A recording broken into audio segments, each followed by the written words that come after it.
The short answer section. To begin with, the most important thing in the short answer section is to read the question carefully and first of all focus on the Board of Studies directive term in the question, and then have a look at how many marks have been attributed to the question.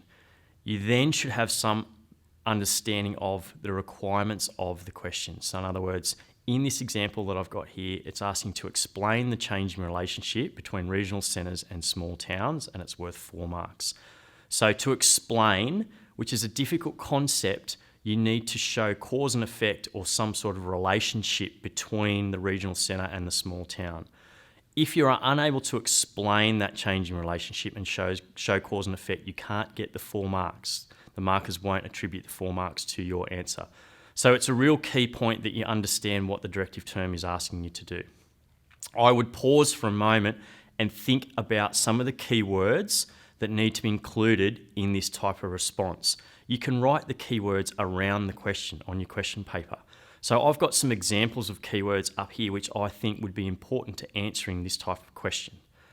The easiest way in geography to demonstrate a concept is to give an example, to give a real life example that you've learned in class or that you've found through your research of your newspaper articles. This particular explain question is a difficult one that students find hard to respond to. A lot of students across the state, when they get an explain question, simply give a description of the components of the question. The explain asks you to go a step further and make some relationships between cause and effect. I like to think about an explain question as being the links in the chain. So this leads to this, leads to this, leads to this. So you start at one end of the chain, and in this particular question, start with your regional centres. So you use words like dominance and decentralisation. And in my case here, I'm going to use Dubbo as the regional centre example. And then you would start to relate what is happening in Dubbo in terms of dominance, decentralisation to Warren, which is a small country town near Dubbo. And Warren is then experiencing loss of services and a decline in small country towns. So therefore what you have done is you've made that relationship between Dubbo and Warren. So through your example, you've demonstrated that explain concept. The last thing to do when you finish writing a short answer response is go back and read your response. Think to yourself, is there anything I've left out?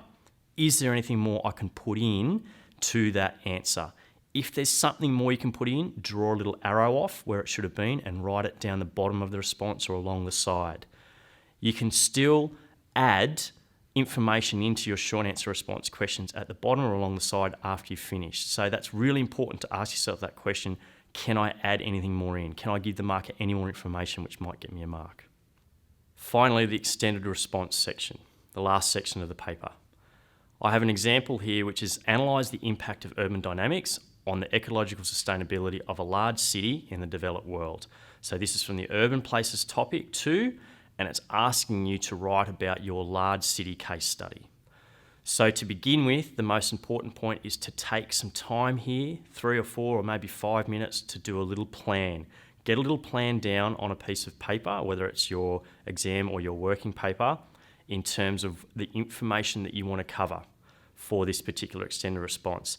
It is clear when you're marking extended responses that the students that have taken some time to think about a plan write a much more structured and cohesive and logical response than those students that just write off the top of their heads. If you have a little plan beside you when you're writing and you get that mind blank under exam pressure, which we all do, you can refer back to your plan to jog your memory of where you're taking the response. You need to write a structured response here. You have to have an introduction, which would introduce the case study of your large city. So you've got to tell the marker, this is the large city I've studied in class, and this is the case study I'm using. You would then identify the urban dynamics that you're going to cover, and you'd also need to have a definition of ecological sustainability in your introduction.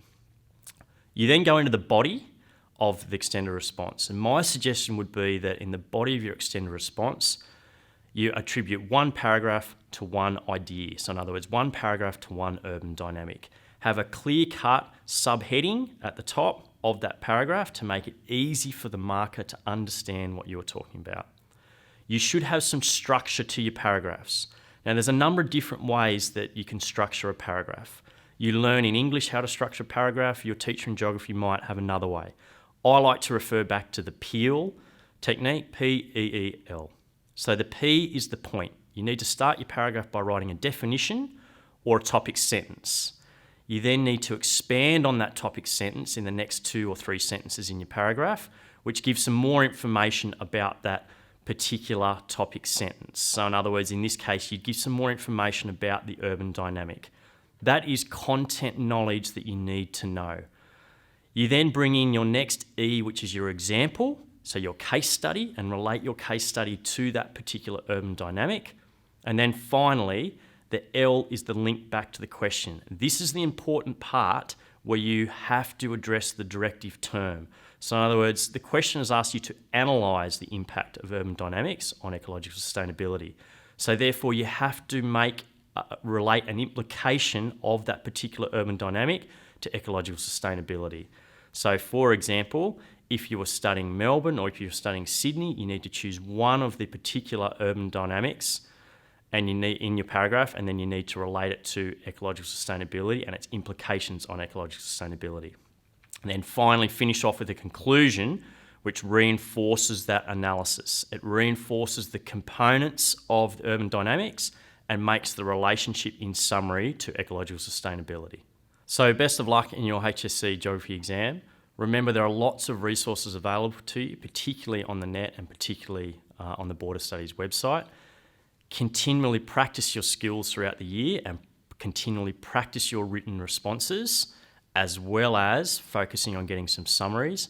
Make sure you apply those summaries to some practice questions. Good luck.